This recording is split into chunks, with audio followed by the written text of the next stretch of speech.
Perkenalkan, nama saya Hilwatul Nabila dengan NIM 2201327 dari Departemen Pendidikan Luar Biasa. Nah, baiklah, sekarang saya sedang ada di sekolah, yaitu untuk melaksanakan wawancara kepada guru GPK yang ada di sekolah yang bertujuan untuk memenuhi tugas akhir pendidikan inklusi. Mungkin teman-teman bisa menyaksikan video berikut ini.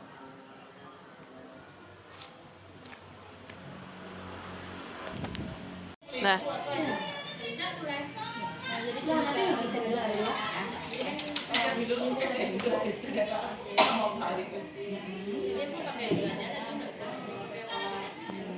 Jadi di sini ada dosennya sudah menyediakan untuk pendampingan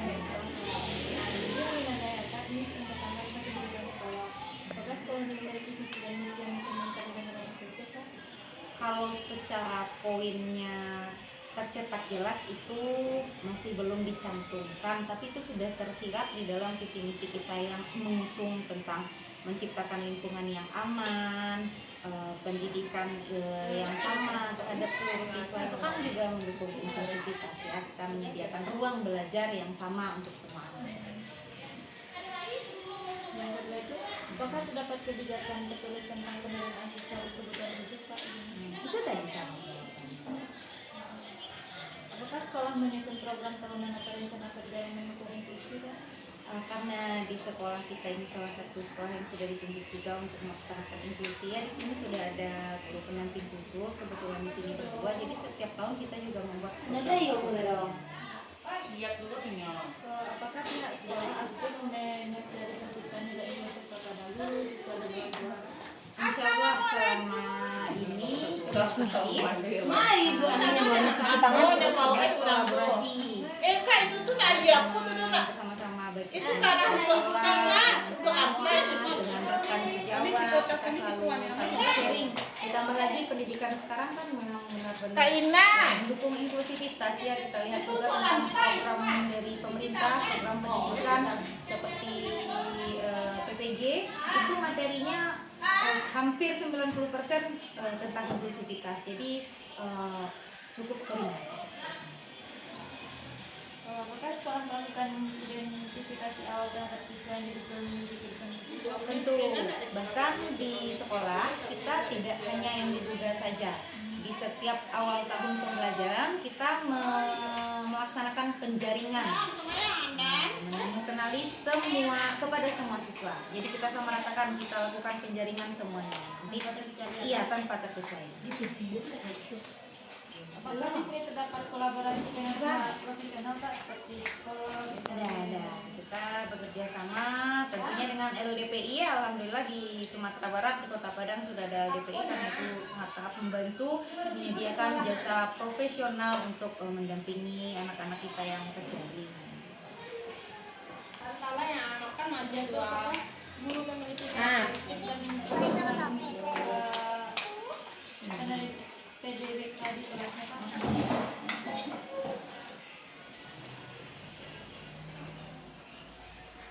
Apakah guru memahami karakteristik siswa di kelasnya Pak?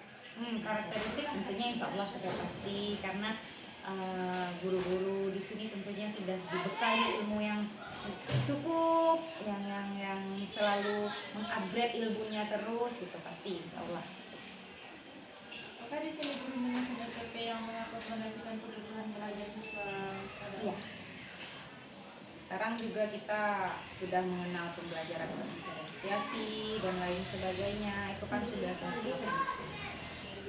Dan itu, apakah pembelajaran ini bersifat fleksibel dan terdiferensiasi sesuai kebutuhan siswa? Insya Allah itu selalu kita usahakan di kelas, dan kami pun sebagai GPK kita berperan untuk melihat RPP yang digunakan di kelas itu kan, kalau misalnya ada siswa yang memerlukan modifikasi, kita lakukan sesi di sana, kita berkolaborasi. Apakah di sini guru ada menggunakan media alat bantu pembelajaran? Visual, video, kalau butuh alat peraga. Apakah guru menciptakan suasana kelas yang mendukung partisipasi semua siswa? Apakah guru bekerja sama dengan BPK dalam merancang dan melaksanakan pembelajaran?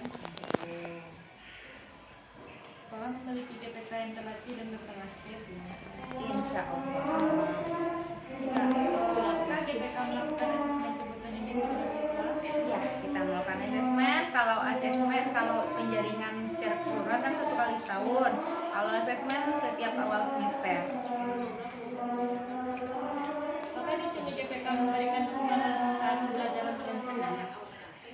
Kalau setiap pembelajaran berlangsung tentu tidak, karena di sekolah hanya berdua, sedangkan siswa yang membutuhkan dampingan itu kan banyak kan, jadi kita tidak bisa maksudnya bisa dikatakan untuk pribadi mendampingi 1 orang 1 anak itu akan tidak cukup tenaganya, jadi kita hanya melakukan pendampingan yang terjadwal. Jadi bagi anak-anak yang butuh pendampingan, kita sesuaikan sebaik mungkin, secukup mungkin waktunya untuk mendapatkan pendampingan. Baik itu pendampingan kelas ataupun pendampingan individual.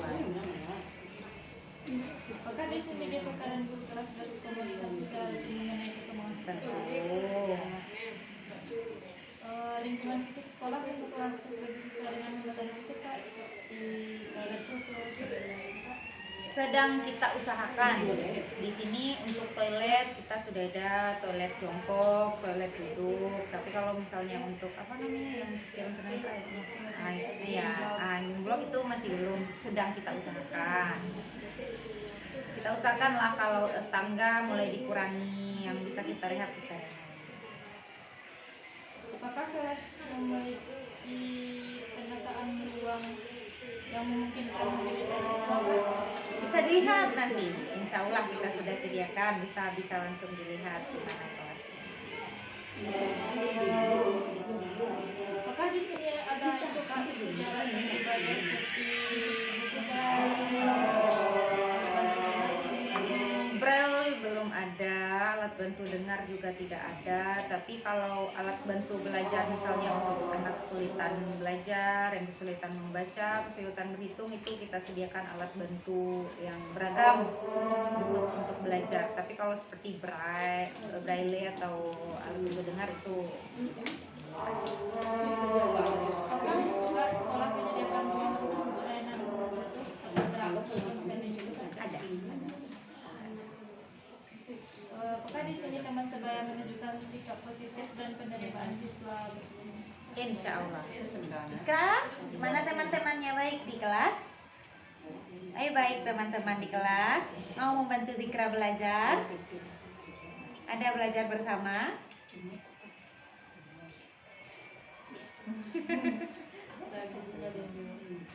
Bingung grogi. Di sini itu Kak, ada wujudnya menunjukkan nilai toleransi dan empati dalam kelas. Insya Allah ada.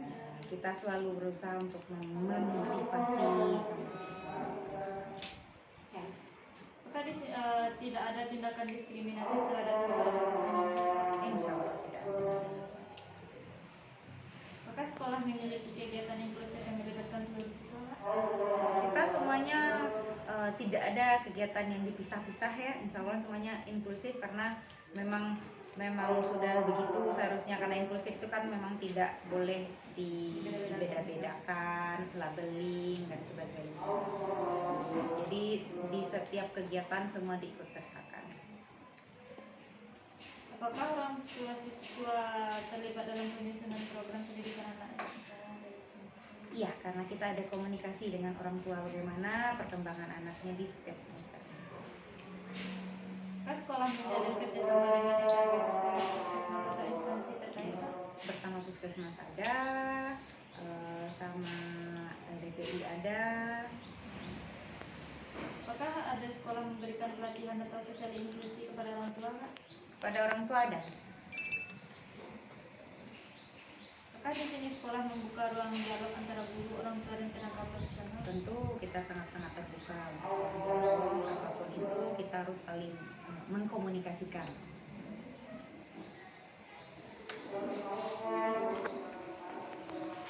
Apakah sekolah ada melakukan evaluasi berkala terhadap perkembangan siswa? Baik itu siswa berkebutuhan khusus ataupun siswa reguler kita semua. Terkait laporan perkembangan siswa berkebutuhan khususnya dibuat secara individual melalui program education atau kayak mana? Secara individual laporannya kan, jadi setiap siswa ini menerima rapor. Bagi anak berkebutuhan khusus atau yang mendapatkan dampingan, dia juga akan mendapatkan rapor pendamping khusus perkembangan dia di program atau PPI yang kita terapkan.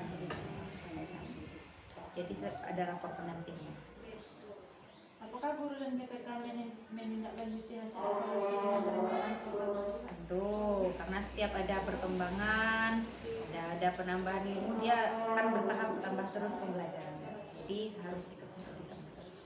Selanjutnya Kak, ini ada apakah sekolah mengadakan refleksi atau pelatihan internal terkait pendidikan inklusif?